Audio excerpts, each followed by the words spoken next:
بسم الله الرحمن الرحيم.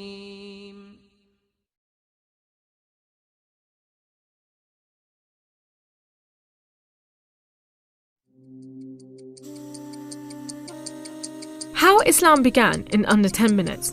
Not a problem. We've started. Okay, so travel back in time with me to a land far, far away and long, long ago. Mecca and Arabia, about the year 570. Mecca is important for two reasons. One, the Kaaba is there, an ancient temple built to worship God. And two, Muhammad, peace be upon him, was born in Mecca.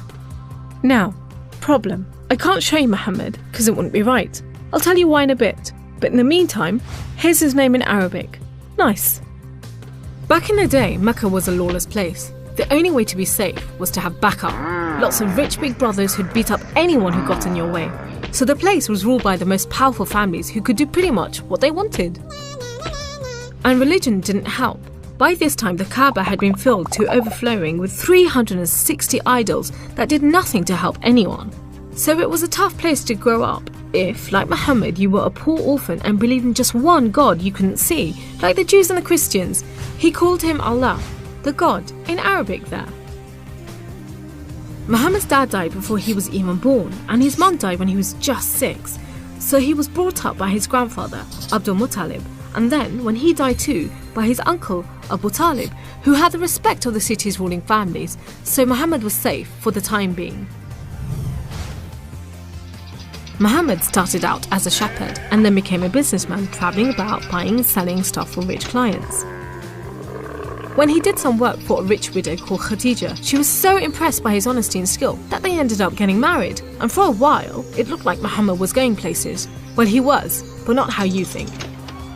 Every year in the month of Ramadan, different calendar, different names for the months, there was a big party around the Kaaba when people made sacrifices to the idols. Muhammad hated it, so he'd get out of town and sleep in a cave he'd found on the top of a nearby mountain. One night, Muhammad's praying to Allah when wham! There's the angel Jibreel, you might say Gabriel, standing right in front of him. Read, says the angel, but Muhammad couldn't read. No schools, you see. Jibreel keeps on at him. 3 times he says, read.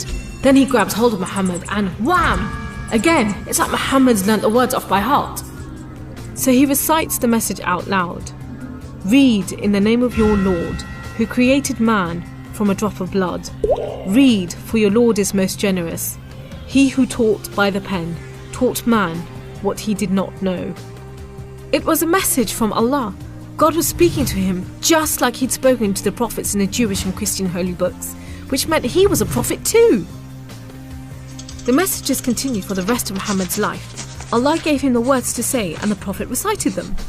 The words were written down by his friends, and years later they were collected together and became the Muslim holy book, the Quran, which means recitation, because Muhammad recited it, you see?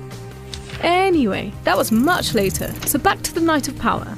Muhammad tells his family, then his friends, and eventually everyone about Allah, that he's the one and only God, that he wants everyone to be treated fairly, and long story short, it didn't go down well with the ruling families of Mecca, who liked things just the way they were, thank you very much. You see, Islam means obedience to Allah, and Muslim means someone who obeys Allah, and the ruling families didn't want anyone obeying anyone else but them.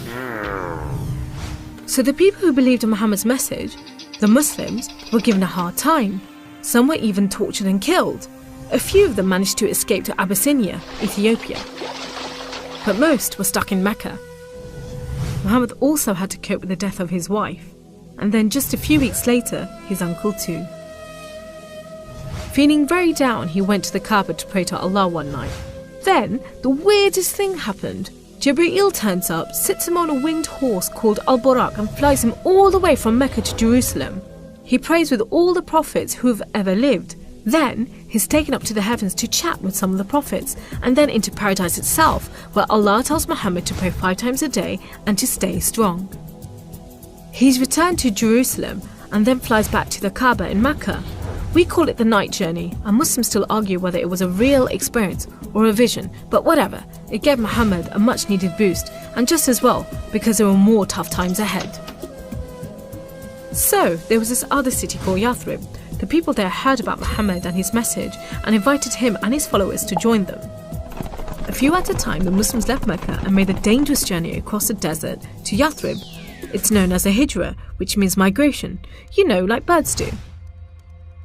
Muhammad and a few of his friends stayed in Mecca until everyone had got away and then made plans for their own escape.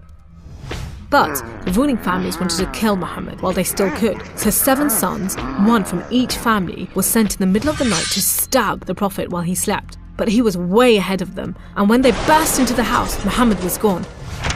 Trackers were sent out to hunt him down. Muhammad and his best friend Abu Bakr took a roundabout route to try and shake off the pursuit, but the trackers were too good and slowly gained on them. So Muhammad and Abu Bakr hid in a cave and prayed that no one found them. The trackers found the cave all right, but they didn't bother going in to search. There was no way Muhammad could be inside, they thought. There was a spider's web over the mouth of the cave and a nesting bird at the entrance. He must have given them the slip. So off they went, leaving Muhammad and Abu Bakr protected by a spider and a bird. Muhammad made it safely to Yathrib, which was renamed Medina al-Nabi, the city of the Prophet, but most people just call it Medina. But Muhammad's worries weren't over yet. There were 3 big battles between the Muslims and the Meccans. First, the Battle of Badr, when Muhammad and just 313 men faced 1,000 Meccan soldiers. Miraculously, the Muslims won. Then there was the Battle of Uhud, which didn't go so well. Some of Muhammad's men disobeyed his orders and ran off during the battle to raid the Meccans' camp, and so the Muslims were outmaneuvered. Then there was the Battle of the Trench.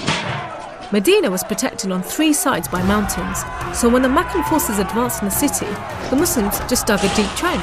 The Meccans made camp, but the weather was terrible. Pouring rain put out their fires and howling winds blew down their tents. Eventually they gave up and went back to Mecca. It was all a bit embarrassing. They were losing the respect of the local tribes who were flocking to join the Muslims. So a peace treaty was signed at Hudaybiyah. But it wasn't long before the Meccans broke it. Muhammad decided that enough was enough. By now he had over 10,000 men, so he led them across the desert to Mecca. The ruling families realised they'd made a huge mistake, but it was too late. All they could do was surrender and hope that the Muslim army killed them quickly. But Muhammad said there should be no more fighting.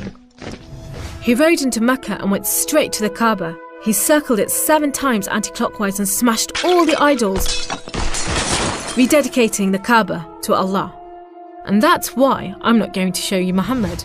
The Muslims wanted to make it totally clear that they only worship the one unseen God. So they didn't have any pictures of Muhammad in case anyone thought he was an idol, and they didn't have any pictures of Allah because he's like nothing on earth, so it would be impossible to draw him anyway.